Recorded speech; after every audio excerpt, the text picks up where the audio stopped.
Call the meeting to order. Please rise. Pledge allegiance. I pledge allegiance to the flag of the United States of America and to the republic for which it stands, one nation, under God, indivisible, with liberty and justice for all.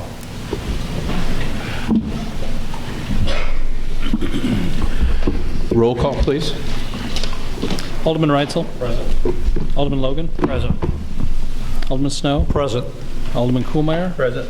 Alderman Schoenemann. Present. Alderman Kleckler. Present. Alderman Folsom. Present. 7 present. You have a quorum. Thank you. First item on the agenda this evening is audience request. As always, if there's anyone in the audience excuse me, that would like to address the council about an issue, this is the time to come forward to the microphone. Just introduce yourself. Hearing none, we'll move on to the next order of business, which this evening will be a proclamation. This will be a proclamation for the Big Brothers, Big Sisters on the mentoring. This is Mentoring Month for that program. In the audience this evening, we have Mr. Dan Eric. Some of you probably know Dan. He's the superintendent of District 13. But this evening, he's here as a Big Brother, Big Sister sponsor. Myself, Commander Nelson, and I forget how many over the police department are also involved in the program. This evening, we have a proclamation since it's Mentoring Month. So, City Clerk, will you please read that? Whereas everyone remembers someone special, a neighbor, teacher, relative, or friend who broadened our horizons and brought purpose to our lives. Whereas these special individuals singled us out and volunteered their time to help us become engaged and stay on the right track to success. Whereas every adult has something to offer a child, and every child has something to offer to our community.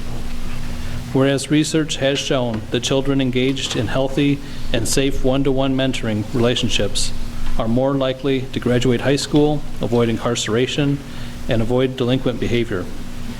Whereas there are a significant number of vulnerable children in our community who need and want a positive role model in their lives. Whereas our city embraces the concept of engaging volunteers to mentor children of promise in our community. Now therefore, I, William B. Westcott, Mayor, hereby proclaim January 2017 as Mentoring Month in Rock Falls, Illinois, and encourage all citizens, businesses, public and private agencies, and religious and educational institutions to support mentoring and give young people in our community the gift of time and friendship through Big Brothers, Big Sisters, dated the 17th day of January 2017. The chair would entertain a motion to approve the proclamation as read. So moved. Second. Motion by Mr. Snow, seconded by Mr. Logan. Thank you, sir. Any further questions, comments? Dan, anything you'd like to say, sir? The proclamation was great. I would like to add one thing. As mentors, we learn just as much from our little brothers or our little sisters as they learn from us. Nothing else from the council? All those in favor of the proclamation as presented, say aye. Aye. Opposed? I would ask at this time, Dan, since you and your little are here, to present the proclamation to you. I didn't know if Vicki or Danielle would be here tonight. These pictures coming each other time. His brother's almost as big as he is. Yeah. That is nice school now. He's going to no longer be a true Maybe a number of Walmart, pretty fancy of the building and hiring next year. One more. Considering last year they were cut.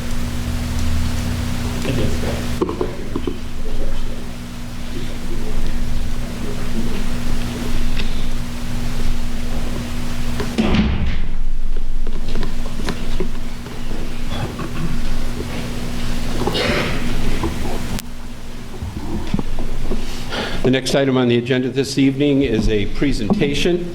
I'm very happy to introduce, some of you remember, this is Mr. Adam Chandler. He is connected to Retail Attractions, which has been doing economic development work for us. Adam, if you'd step up to the podium, please. And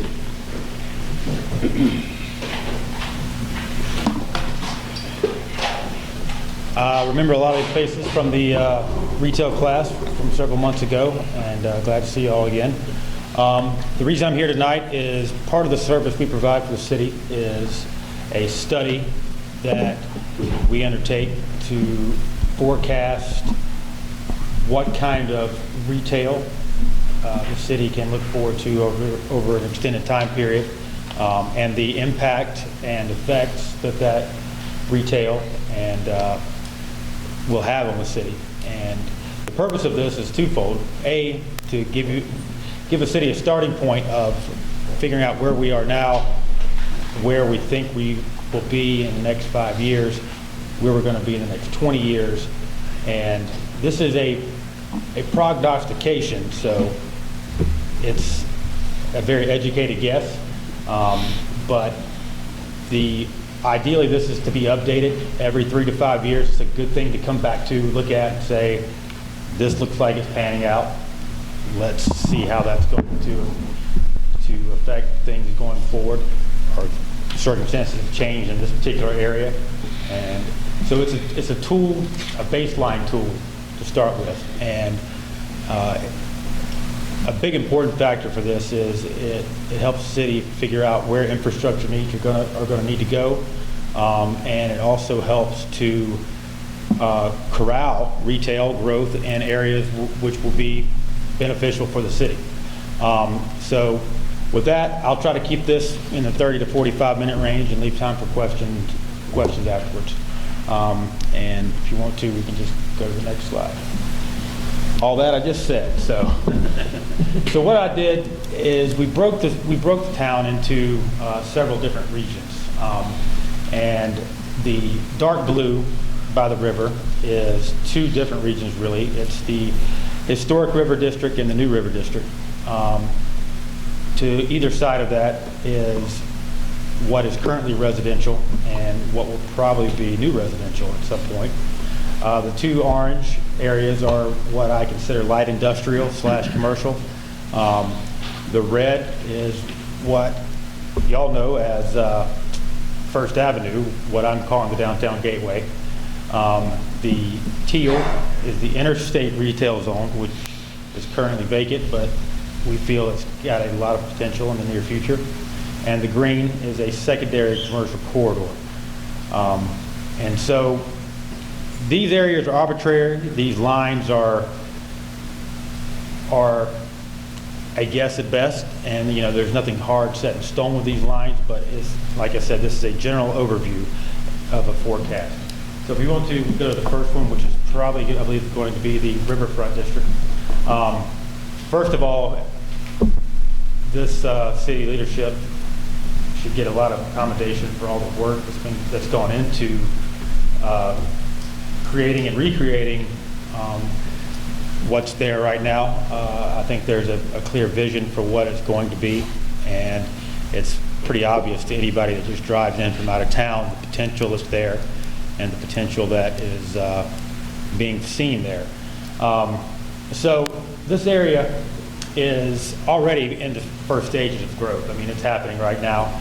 The park's going up there, the new hotel, and that is to the east of 2nd Avenue, or 1st Avenue, is what I'm calling the New River District, where the hotel is, where the park's going to go, the property that is owned by the city there across the street. I think there is a large potential for development there over the next present to 5 years. I think you're going to see that area built out pretty quickly. The area to the west of 1st Avenue down 2nd Street is what I'm considering the historic river district. Growth is going to happen there. It's already happened there with restaurants, new restaurant going. And what you're going to see there is basically, hopefully, 3 steps forward, 1 step back. As things open, some things will work, some things won't. The main goal is to keep a positive net gain over the next 5 to 10 years till that growth has a solid root structure where if something fails, something comes in to take its place. I've seen this pattern happen a lot in downtown areas where, when you're not dealing with national change, you're dealing with regional and local ownership, which I think is important to encourage, but you don't always have the most consistency with those kind of operations. I think those kind of operations are best for downtown, local areas like that. But the drawback to it is sometimes the funding's not there, the experience isn't there. They're usually the ones that are willing to take a risk when nobody else will. And sometimes people are rewarded for that risk and sometimes they're punished for it. And what we're hoping to get to is when something fails, something steps in and takes its place. And as that happens, new growth moves down 2nd Avenue. There are 2 major projects that I see in the historic River District. One is the large industrial site that is on the river currently. I think that's got a ton of potential as far as it's nowhere near its highest and best use at the moment. I don't know the particulars and what goes into cleaning something like that up, what goes into moving something that large, but I have a feeling that at some point in the not too distant future, those questions will have to be addressed because it's going to be a very desirable location. If you want to move on to the next one. As I was saying, the Mazzella and Company site there, I'm not even sure, I think it's a steel company. What is that? Wire drawing. What? Yes. It's very established. It looks like it's been there for a long time. And I don't know how solid that company is, if it's not going anywhere, if it's staying there, but they do currently sit on a very interesting and a site with a lot of potential on it, from tourism to entertainment to restaurant. It's a beautiful area, and I can just see that as something that's probably going to have to be moved and cleaned up at some point. And that doesn't necessarily fall on the city to do that. That will be on a developer to do that. But I think the city should be very responsive and very helpful to anybody that's looking to make that happen, because that ties into the residential that I think will come to that site. It looks like that kind of process started down 2nd Avenue, where there was a large project plan at one time, where a large swath of stuff was carved out, and I think it's still in motion, but it looks like it kind of has stalled for a bit. But as retail, office, and entertainment move down west, down 2nd Avenue, hopefully what we start seeing is a very mixed use of people living, working, and shopping in that area. And that's kind of what makes a city feel like it's got a heartbeat to it. And I think that's the whole purpose of the rebranding, the repurposing, and all the effort that's gone into rebranding downtown Rock Falls so far. If you want to, let's go to the next one. So in the new Riverfront District, the park's already under construction. We've gotten further than I would expect it to this point. I guess the weather's been behaving up until recently. I think once that's done, come spring, summer, you're going to see your major problem is going to be parking and traffic down here. You're going to have a lot of people here from out of town, and they're going to want places to eat and shop. And I think it will probably be a 2 or 3 year process as people come. Not only do they come to visit, but they come and decide this is a place they want to invest in, they want to be a part of, and that's what we're hoping for, and I think that's what we see happening in the now 15 years out. And like I said, you'll see spurts of growth, and you'll see what feels like stagnation. But as long as we're not stepping backwards, things are moving in the right direction. Okay, let's go to the next one. The other site that has immediate potential is the interstate retail zone. That's the name I made up for it. I don't know what you guys call it, but that's what I made up. But this is a very interesting area, mainly because it is anybody that's driven from Chicago to here or here to Moline realizes that there is a insane desert of nothing on 88 between here and there. It is, I've traveled this country a lot, and I don't think I've ever seen an interstate with that many people around it in an area this, between two major metropolitan areas where there is such a gap in development. I mean, it reminds me of leaving Las Vegas and heading to LA as the last stop to nowhere. And that's why I think, but in between there, this interchange represents a major possibility for retail here. And I think the city already has taken steps with the Schmidt property, and we are in the process of advertising that property, marketing it. We've had people look at it, still considering it, and there's other groups that are looking at it. The main issue is, what exactly do you put there? How far away will people drive to get there reasonably? Because situations like this don't generally fall into major retailers. The bean counters that have their strict parameters don't handle situations like this well, because you're really drawing from a 30 to 40 mile radius on an interstate, and so it's hard for them to get their arms wrapped around how many people actually go by this site on a daily basis.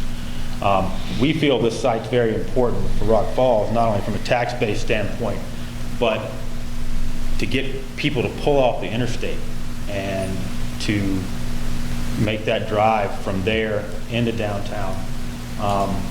And so if you want to go to the next slide, for this particular site, this thing, when it blows up, it's going to happen fast. Once somebody has this property closed and under contract, when construction happens, the first, and this will be big box retail, major gas convenience center, but once this property, you start seeing development go up on that, a large portion of it will be up and running within 1 to 3 years once things have started. Building out the remainder of that could take anywhere from 3 to 15 years for all four interchanges, all four corners of this interchange to be developed. And without a doubt, this will probably be what we would call a power center area, which would be all your major retailers in one spot, probably. And this all is predicated on the economy moving as it has over the last 7 to 8 years. Any major swing shift in up or down can radically alter this whole model. And especially from a local standpoint, any major job announcements here, any major companies that locate here, makes a big difference in the time frame that we're projecting. But this projection as a whole, and especially on this side, is predicated on economic things remaining as they are right now. But like I said, once this goes off, and it really just comes up to one retailer making a decision, they suffer greatly from groupthink. If you can convince somebody to do it, the rest of them will go along and do it. There's not many pioneers when it comes to a national retail and restaurant people.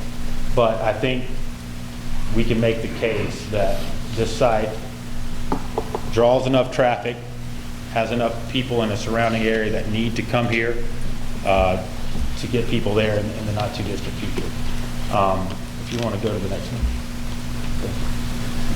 This is what I'm calling downtown gateway is First Avenue, and this will be the most difficult project over the next 3 to 20 years, because you're basically what we consider infill or redeveloping. So you're taking what's currently there, tearing it down, or redeveloping it. And ideally, what I think will happen is the interstate side gets developed, downtown starts growing, and the growth starts moving up and down First Avenue. And it will be slow just because that type of development is tough to do. You have a lot of owners to deal with. You have a lot of properties that might have tenants with long-term leases in them that have to deal with. There's just a lot of complications that go on with that. Yeah, I know that you deal a lot with downtowns, but I like to think of it as the uptown gateway. You were right. We had this conversation many months ago, and I didn't learn my lesson then. The Uptown Gateway. Okay, that I like. I think that's much more positive. We'll officially change it on there Thank for you. future reference. Uptown Gateway. I was telling the mayor earlier, for whatever reason in my mind, I have everything backwards here. Where south is up is down, down is up. So the Uptown Gateway is what I consider though a artery into the heart of Rock Falls, a major artery. As that is improved, as new stores come there, as old stores are revamped, the beautification process happens, and what happens is you get people moving off of 88 to stop into the interstate zone. And right now, if you had never been to Rock Falls, you didn't know this downtown existed, you didn't know this river was here, if you got off there, you might make it half a mile and go, well, probably just turn around, head on. I don't know if there's anything at the end of this rainbow here. And so ideally, this gateway will be beautified, it will be more vibrant, it will look better, it will feel better to people, not that just live here, but people who are visiting here. And I think that is a big part of getting people to live here that aren't currently here, and just elevating the city as a whole, not only the tax base, but the quality of life, which is our ultimate goal here. So the Uptown Gateway, you see this being closed in on from both sides over a long period of time. So 5, 15, 20 years, hopefully this thing gets closed in. And the quicker the interstate site develops or the riverfront site develops, the quicker this thing starts moving from either side. There's some key pieces of property within that area that are going to be tough to deal with, but it just requires, people have to want to enough when it comes to redevelopment projects and infill projects like this. Okay, let's move on to the next one. Just cover that, so we'll just blew through that one. Light industrial districts are, not every city is, Rock Falls is fortunate in that the areas where these have naturally occurred are outside of the entertainment restaurant district downtown and major commercial areas. So where they're at now and how they're moving now is kind of perfect. And I think you want to keep it as is. I would say any kind of new light industrial, commercial that fits into that model, I think it's important that the city tries to contain it within these areas. Also, any kind of adult industry that wants to open up, I think it needs to be contained in these areas. I don't know what's on the books right now as far as that kind of stuff, but something probably should be.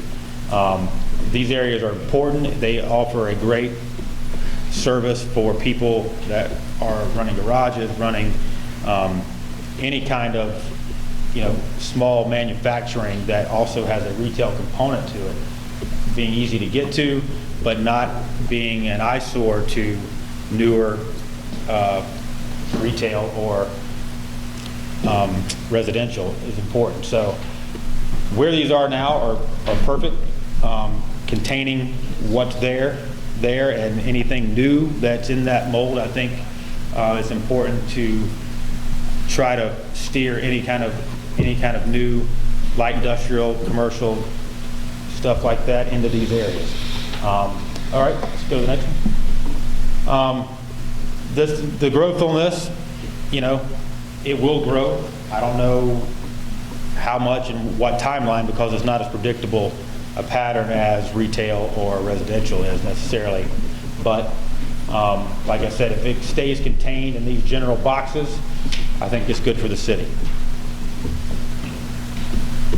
Secondary commercial corridor, Rock Falls Road or Highway, I believe, Highway 30, is this could grow a lot quicker than First Avenue, or it could grow a lot slower. It just depends on how traffic patterns shake out. It also depends on how hard it is to redevelop First Avenue as things come available. There are properties available on this section now that would be much easier to develop than anything on First Avenue, but you don't have the traffic counts that you do. I think depending on how residential, the new residential areas here grow will determine a lot on how quickly this area grows.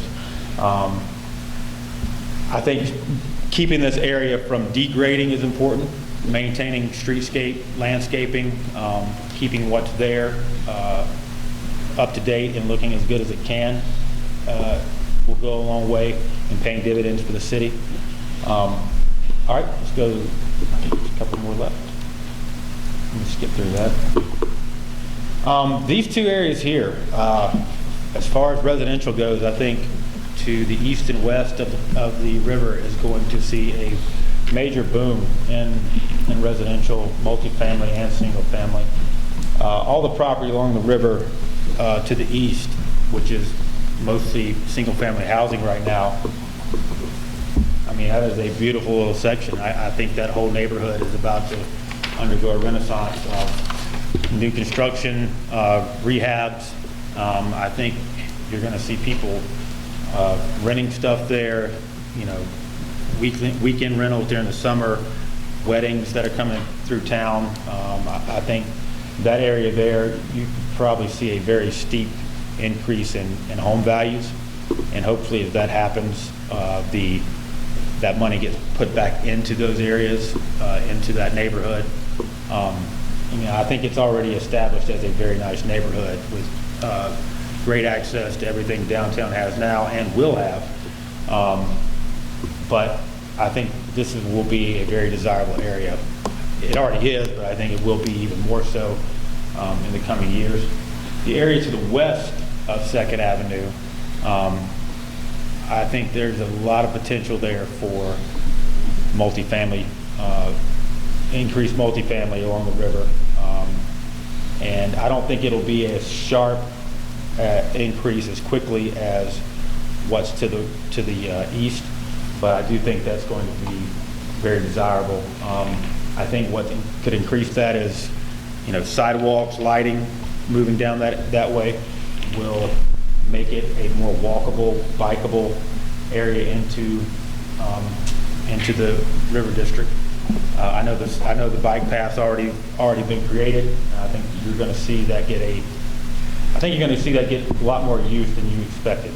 I know I was not a big proponent of the whole bike craze trail thing, but I've been proven wrong enough to learn my lesson. And if given a chance, people will ride a bike about anywhere you live, a path for them.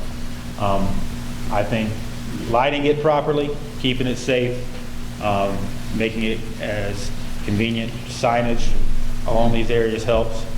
But these two areas here will, in my opinion, be where people that are moving to Rock Falls, that already live in Rock Falls, will want to be in the next 5 to 10 years. And once the river district takes hold, there's things to do, places to eat, businesses that are there on a daily basis. I think once that's established, you're going to see residential start there and spread outward. And so doing everything possible to encourage that, I think would be in the city's benefit. I think there might be one more slide there. Yeah, this is the 2 to 20-year deal. And like I said, that could happen very quickly depending on the economy in the area and jobs that come here. I would be surprised if it takes more than 10, really. I think housing is already, new housing is going to be a premium here in the very near future, which is a good thing, but, you know, I think having it affordable with the potential for growth is a big deal. I could have spent about 2 hours covering all this, but everybody's sleepy already. So what I figured I would go through this, hit the highlights. If there's any immediate questions, I can answer them now. But this is for the city to look at, upgrade, redo. However you want. This is just a baseline starting point, and I think it breaks the city down into manageable areas that you can think about and address without looking at it as a whole and being overwhelmed by it. Wow, Pink Floyd concert just showed up.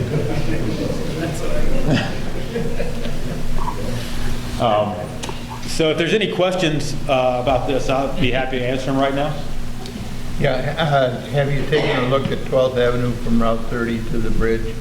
I have, and I don't know what to do with it right now.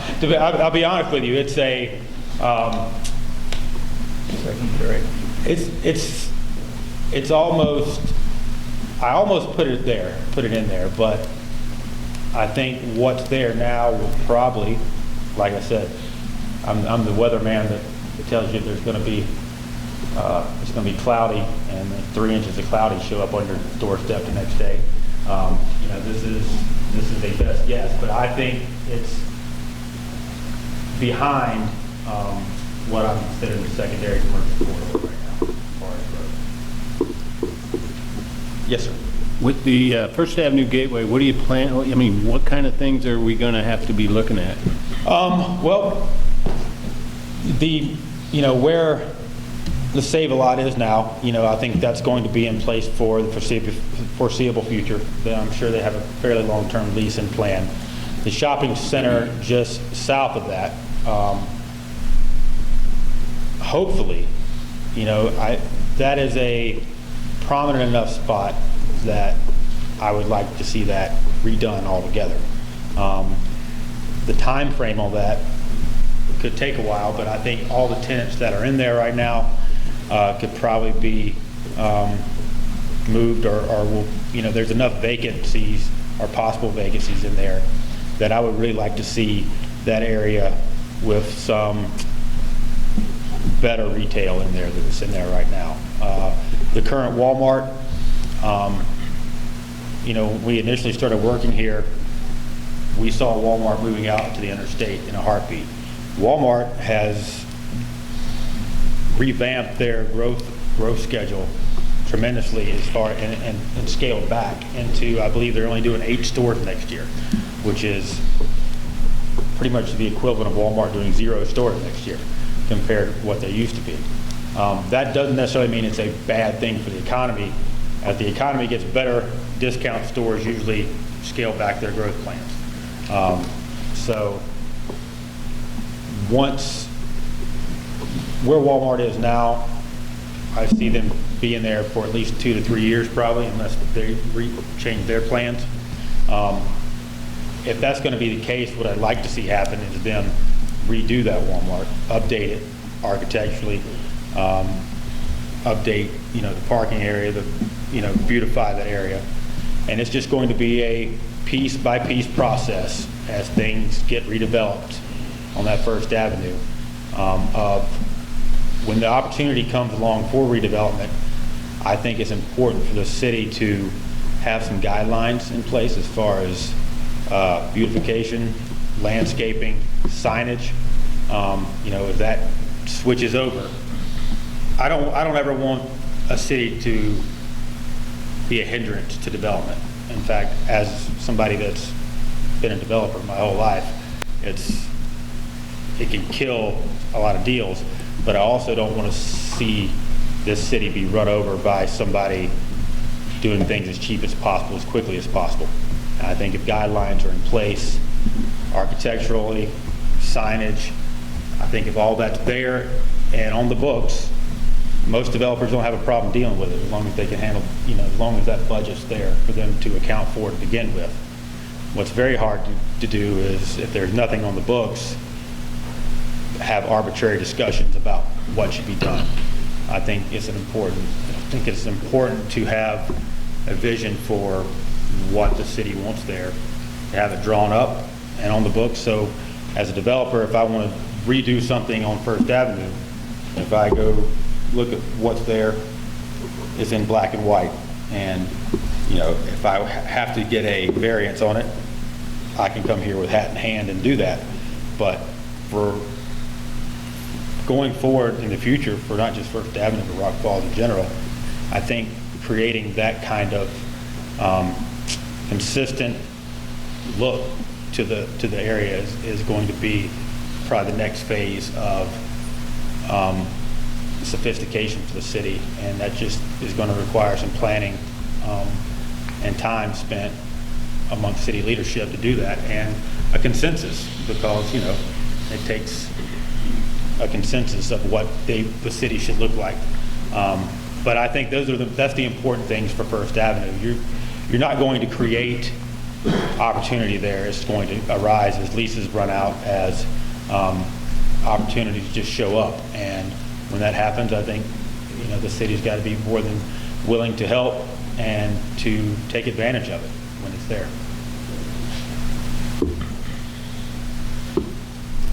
Anybody else still awake? Any additional questions from anybody? I emailed the presentation out to the aldermen because I know they probably had a really hard time reading that, so it's been emailed out to all of you. Thank you. And I will re-email that with necessary changes of Uptown Gateway. Oh, that's all right. Thank you very much. Thank you very much. Thank you, Adam. You're going to be in town tomorrow, correct? Yes. Till about 1? Yep. Okay, very good. We'll talk tomorrow then. Thank you. Next item on the agenda, Community Affairs. Don't see a representative from the Chamber here this evening. Next item will be the consent agenda. There's only 2 items. Does anybody need to have either one of them removed for any reason? If not, Mr. Clerk. Approve the minutes of the January 3rd, 2017 regular council meeting and approval of the bills as presented. Make a motion to approve the consent agenda. Second. Motion by Mr. Schoeneman, seconded by Mr. Folsom to approve the consent agenda as presented. Additional questions, comments? Hearing none, roll call. Alderman Reitzel? Yes. Alderman Logan? Yes. Alderman Snow? Yes. Alderman Kuhlmeyer? Yes. Alderman Schoeneman? Aye. Alderman Kleckler? Yes. Alderman Folsom? Yes. 7 ayes. Thank you. City Administrator, please. All right, first and foremost, I'd like to wish a happy belated birthday to the city attorney. 42? Okay. At least, yeah. Okay. A few things on the list tonight. Nothing is actionable tonight, so it's not on the agenda, but I have a lot of things that I want to go over with you guys about.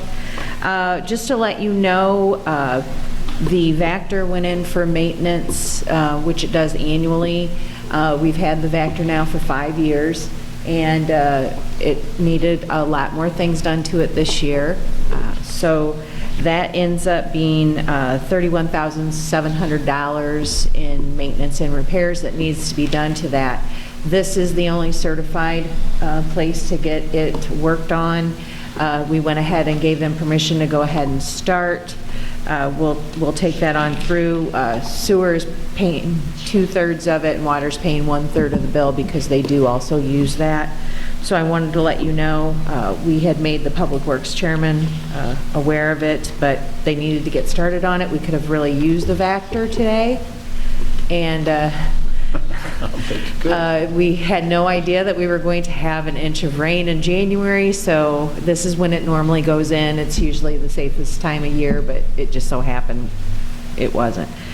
Another thing, I gave you guys the IMEA newsletter, printed that out for you. It has the feature story on us being the City of the Year in there. It's a really nice article, so I wanted to make sure that you had a copy of that. I also gave each of you a draft copy of the intergovernmental agreement with Whiteside County and with the City of Sterling for the Consolidated Dispatch Center that we have been mandated by the state of Illinois to create. I also have more of a talking point sheet with it.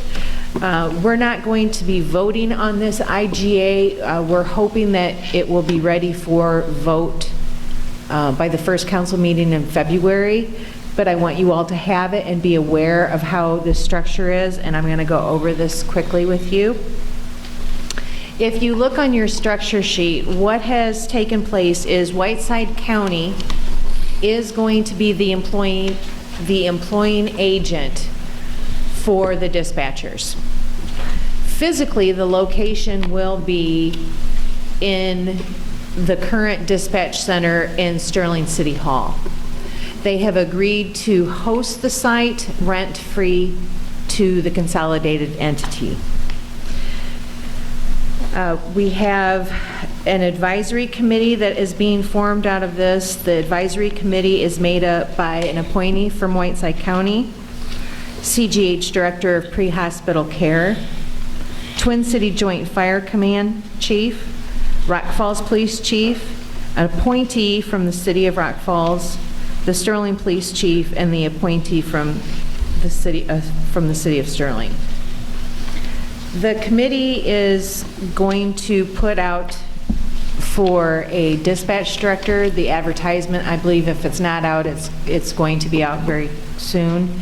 The committee that will oversee actually interviewing those candidates and then making a decision and bringing that to the committee is the 5 people I have listed there: the Sterling Police Chief, Rock Falls Police Chief, Twin City Joint Fire Command, CGH, and a representative from the county.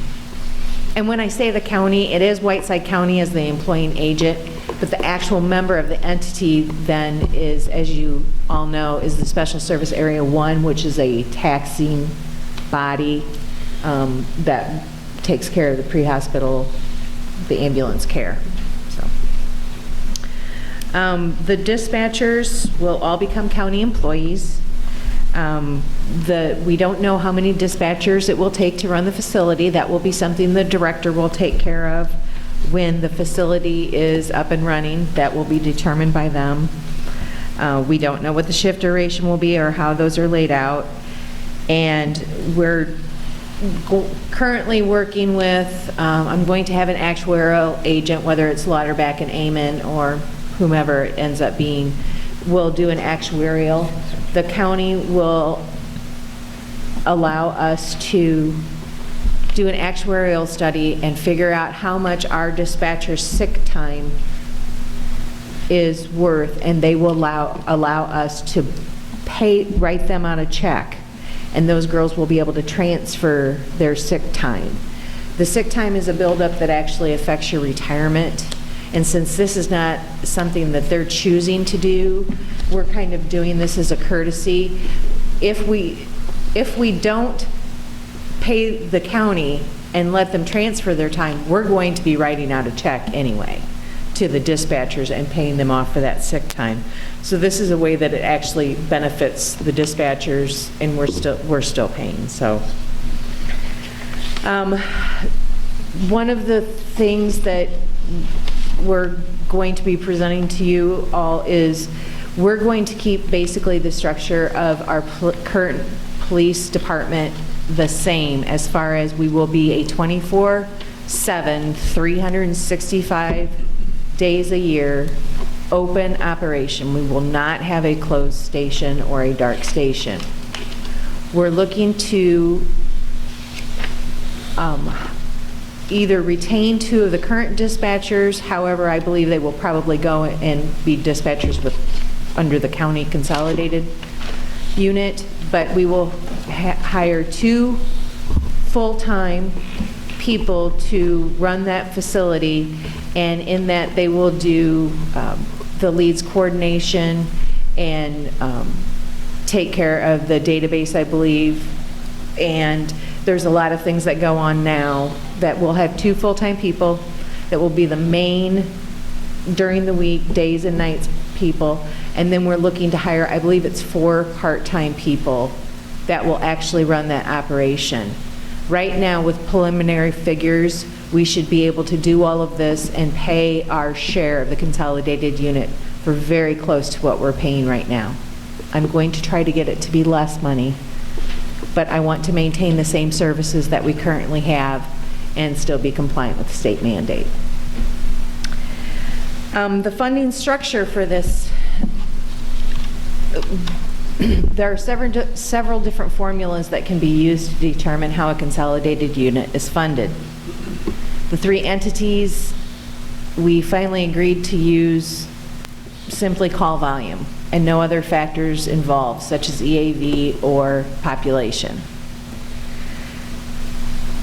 The initial agreement has the City of Sterling paying 40%, the City of Rock Falls paying 30%, and the county, or SSA, paying 30%.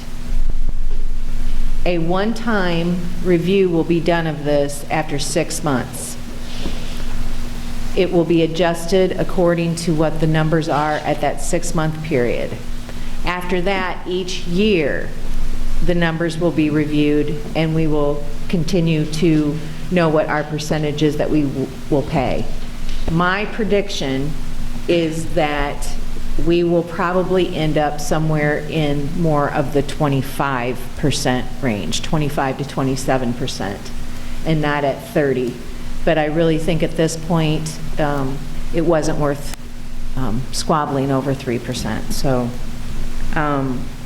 that's what we're looking to do. And as I said, 6 months after it's operational, we'll look again and check the call volume numbers.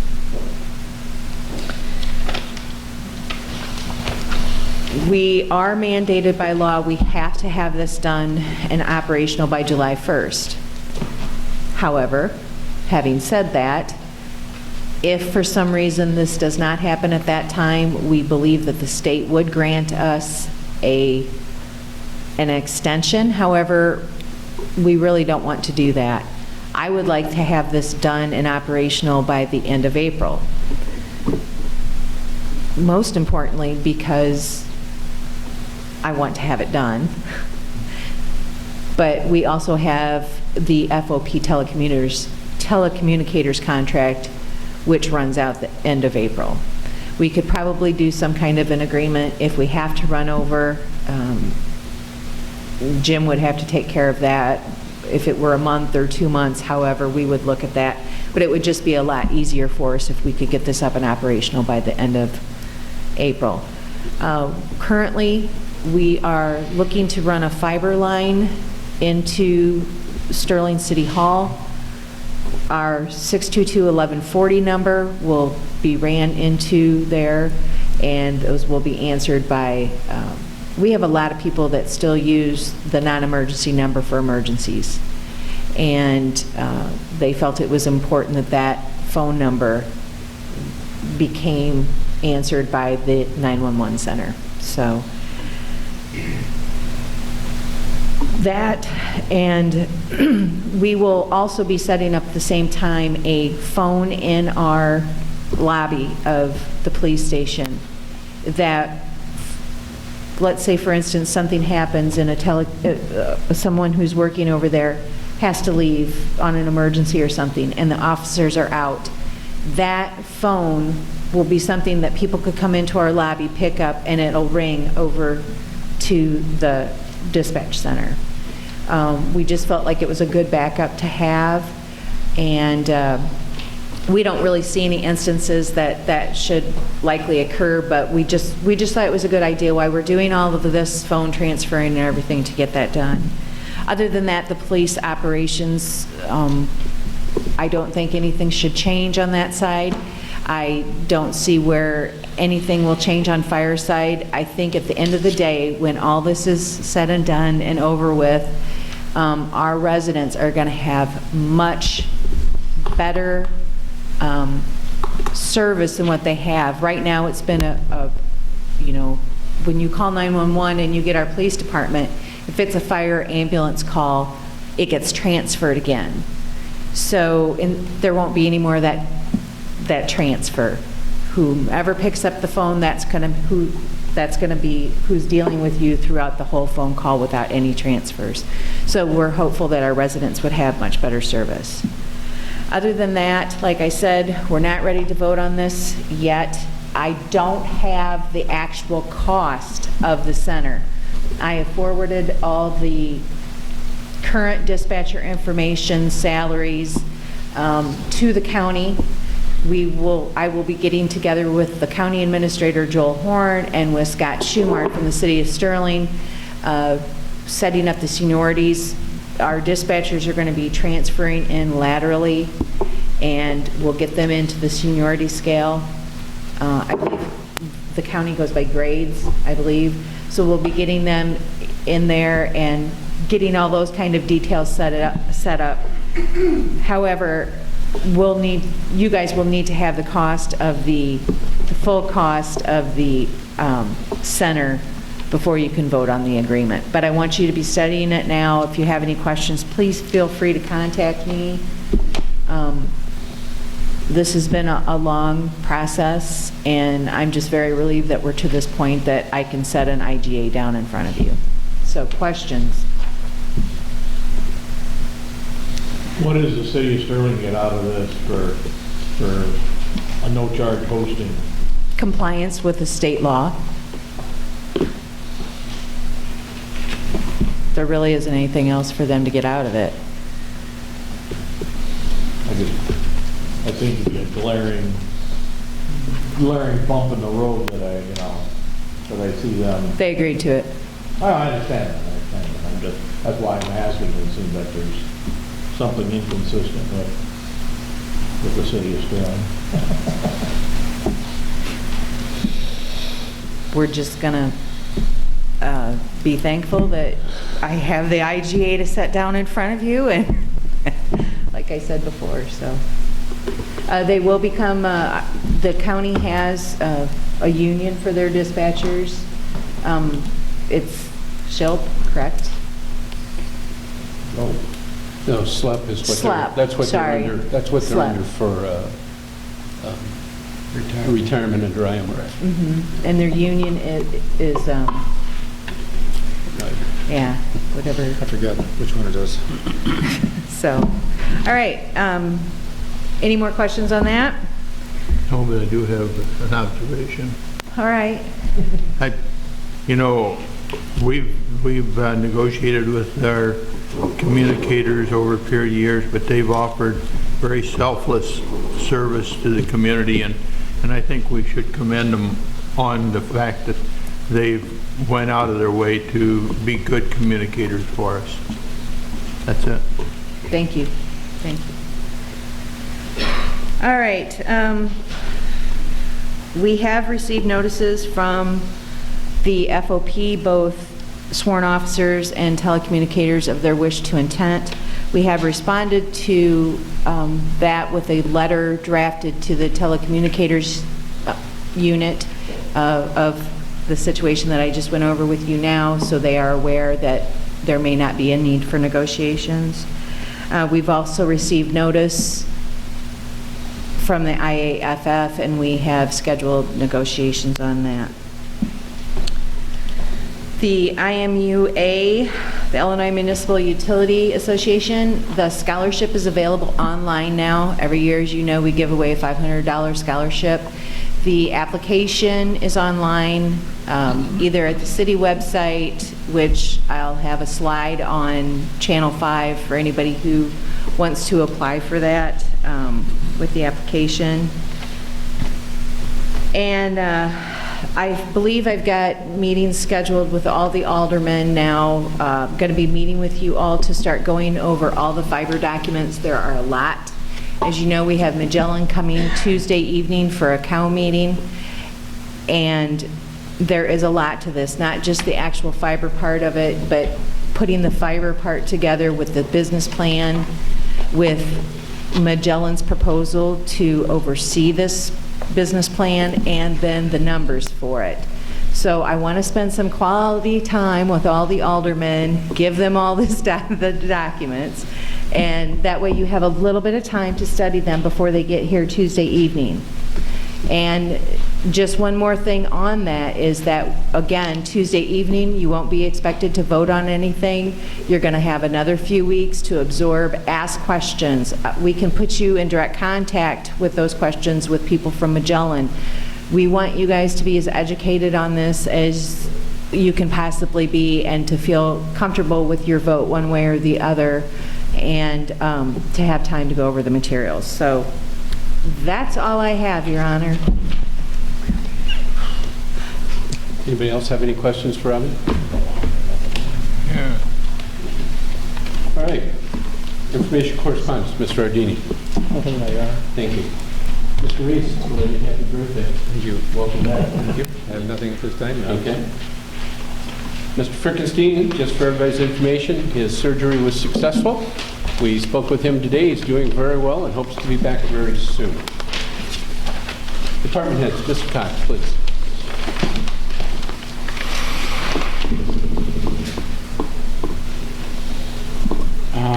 Tonight, I'm asking for approval for the purchase of 64 UV lamps and 4 ballasts. It's listed here as Trojan UV, that's where the quote was from, but because it's sole source and we have to purchase it through Peterson and Matts Inc. at 2250 Can't read your own writing. Elgin, Illinois. 2250 Place, What was the Elgin, company, Illinois. please? Peterson and Matts. Thank you. And that would be a cost of $21,730.37. 57 cents? It's 57. 57. Okay. You got that, provided? Yes. Okay. Chair, entertain a motion. I'd like to make a motion for the approval of the purchase of UV lamps and ballasts from Trojan UV for $21,730.57. Did you make that from the Peterson Company? Yeah, no Peterson Company. Second. Motion by Mr. Reitzel, second by Mr. Logan to make the purchase of UV lamps and ballasts from Peterson out of Elgin, Illinois, in the amount of $21,730.57, and this is a sole source provider purchase. Questions? What do these do? Disinfection. Do we have ones now? Are we replacing something? Or adding, or- We have to replace them. It's time to replace them. They have a time span of hours, and with all the rains we received last summer, it knocked us beyond the hours. We had it calculated, it was probably going to last till probably the end of May. We would have ordered it in the next budget year, but after all the rains, the hours added up quickly, and they've lost intensity, so they're working overtime to kill the bacteria. These are in which building? Tertiary. Tertiary, that's what it was. It's seasonal. Anything else from anyone? Roll call. Alderman Reitzel? Yes. Alderman Logan? Yes. Alderman Snow? Yes. Alderman Kuhlmeyer? Yes. Alderman Schoenman? Aye. Alderman Kleckler? Yes. Alderman Folsom? Yes. 7 aye. Anything else, Mr. Cox? Just to let you know, the tours that I'm trying to set up for the main lift, there's one day left open. That's Tuesday. All the slots for Tuesday are still open. If you'd like a tour, please contact me. And other than that, that's all I have. Thank you.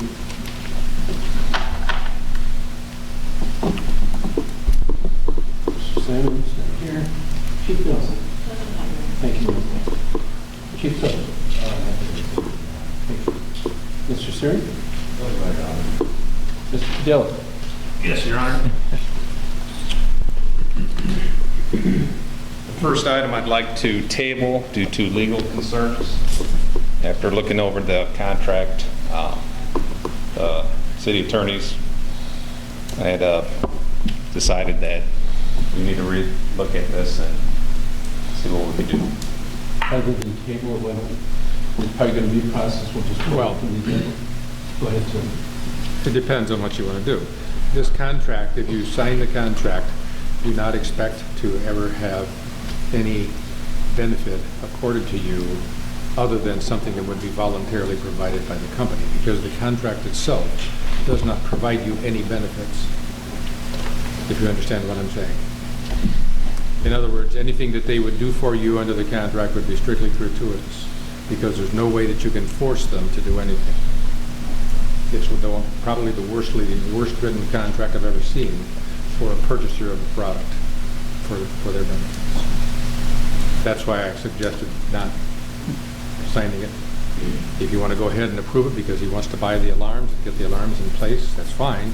Just understand that you don't have any protection that you're ever going to get anything unless the company just decides that they're going to do it for you because they want to do it. Can we do it with you? Now, we've had this system. Out of the goodness of their heart? We've had Is that what this you're system saying? since 1986, when it was originally installed. The problem is the fire side is starting to wear, and that's where we're at this point. Most of the time it's okay, but we've had to have some. The master box is what's failing. Do we need to move to get rid of this, or? Well, I don't know. Apparently you've never had a reason to use it or never had any reason to call them to. Well, we've had it online, and there's been issues where we've had to have parts of it replaced and stuff, and they've come in and replaced it. But I'm just saying that the contract specifically negates any warranty that it'll work. It limits any liability that they have in the event that they cause damage to the city to $2,000. It provides that that the city will indemnify them from any and all losses and claims and demands of any kind arising from anything to do with this system. It provides that if you don't pay for what you're supposed to pay, that they can sue you and you have to pay their attorney fees equal to 1/3 of whatever it is they're charging or collecting. It provides that that they can change the rate at any time, and you have a certain period of time within which to say, okay, I don't want to pay that, or come and get the system. There's other things in there. In other words, it's extremely one-sided, and I'm just saying, don't expect that you will ever have any legal benefits accorded to you under the contract if you agree to go ahead with it, simply because all of the benefits under this contract are in favor of ADT. Okay, this is, it says ADS, that it's the old ADT, right? Did I say ADT? Right, I know who ADT is. Well, the one I had, I thought it was ADT, isn't it? It's alarm detection. Different than ADT? Alarm detection. Yes. Yeah. Yeah, Okay. you see the commercials on all the time. All right, so there are other providers for this type of service. I believe there's electronics, I believe is, so we can investigate. We aren't talking a problem with the equipment, I mean, we're just talking about a lease problem or an agreement. There is a problem of age, is what. No, I mean about the services. We're not saying there's a problem with service, but our attorney is just advising us that the contract is not in our best interest. That's what I'm saying. Yes. There's nothing in this contract that at all in your But we're interest. not questioning anything about what they would, about their equipment or anything like that, are we? I have no knowledge about Okay, that. that's what I'm saying. All I'm We saying don't is, currently have a contract with these people, nor have we ever contracted with these people. This was just a new company that he was looking to do business with. I feel we should follow the city attorney's advice. I think so. Yeah, I agree. I agree. We It's not can't- even a contract that I can tweak and make it better, because We can't So one-sided that it's just- put ourselves in that kind of a liability situation, and knowing now that there's other providers for this service out there, I think we'd be foolish to step into any kind of an agreement with any organization like that. Yeah, well, I mean, we can investigate. I think the electric department is going down a different path too on their alarm system, and it has electronics. Okay. We'll pull this from the agenda Sure. then, with the council's consent, we'll pull this from the Okay. agenda. We won't table it. Number 2.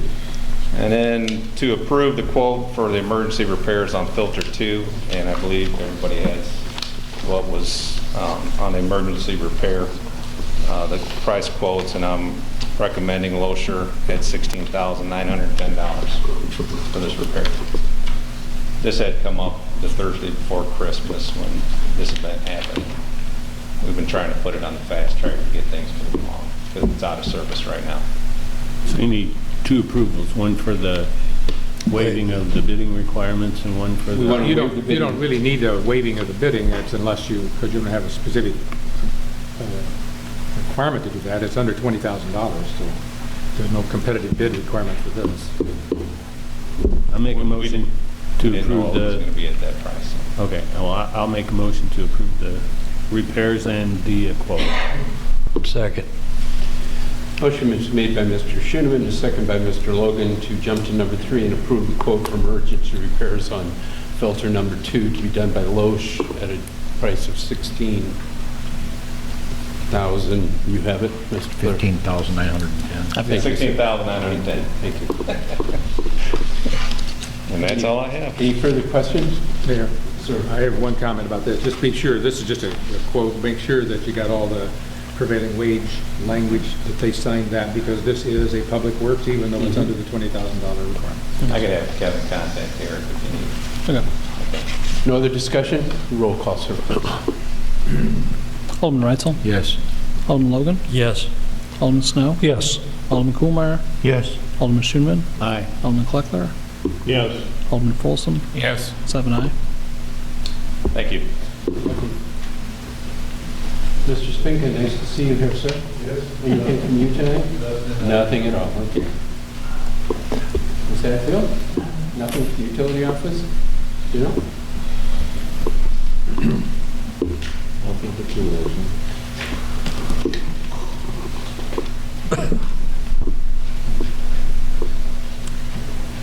Now, I am requesting that City Council approve the agreement with Ken Freeman Outdoor Promotions for Bass Pro Shops Big Cat Quest on June 24th and June 25th in the amount of $10,000.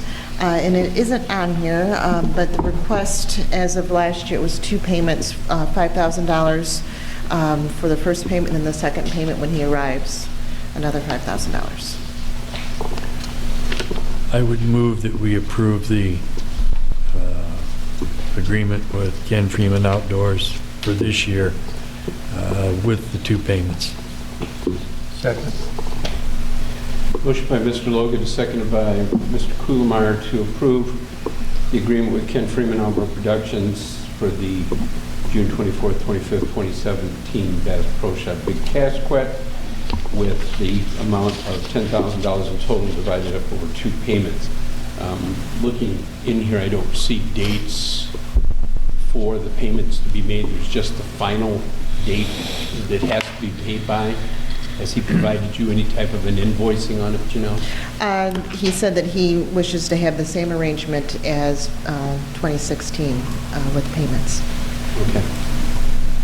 Which when I believe when we sent the contract back, we sent a check for $5,000. And then the other one by Friday, June 16th? Okay. Right. And we actually provided that to him the day that he arrived for the event, and he is perfectly fine with that. Okay. Any other questions? Roll call. Just gotta- Excuse me, I'm sorry. Are we going to still use the same boundaries of the north end of the river and the south end of the river as last year, or is this area shrunk down in? I actually talked to Ken Freeman about that, and he said he would recommend keeping the boundaries. The people that want to fish these tournaments get used to routine, and they don't necessarily have to go that far out. If there's any issues, if they feel that they're not having enough time fishing, if they go an hour away, they do have the opportunity to come an hour closer. So it'll be Rock to Rock Island again? Exactly. Any other questions? Roll call, please. Alderman Reitzel? Yes. Alderman Logan? Yes. Alderman Snow? Yes. Alderman Kuhlmeyer? Yes. Alderman Schoeneman? Aye. Alderman Kleckler? Yes. Alderman Folsom? Yes. 7 aye. One. Pink Heels is coming back this year for 2017. We are on the national tour this time. Last year, they kind of fit us in. This year, we are on the official tour. Still going to be the 4 communities. It's going to be Saturday and Sunday, September 23rd and 24th. As this progresses, I'll provide more information on that. I also put on social media and on the tourism website, and hopefully soon the city website, the commemorative benches and trees for the RB&W district. These will be where you can memorialize loved ones by purchasing a bench or a tree in the district. Perfect gift, that's not necessarily memorialized. You can also use it to celebrate an anniversary. I know with the 150th anniversary, this is the perfect opportunity for classes to memorialize 50/50? their classes. Yeah, exactly. So, that is all. And this was going to be a quick meeting, wasn't it? Okay. don't remember ever thinking that. Thanks, Camille. Mr. Reitzel? Nothing nice, sir. Mr. Logan? Nothing tonight, sir. Mr. Kuhlmeyer? Yes.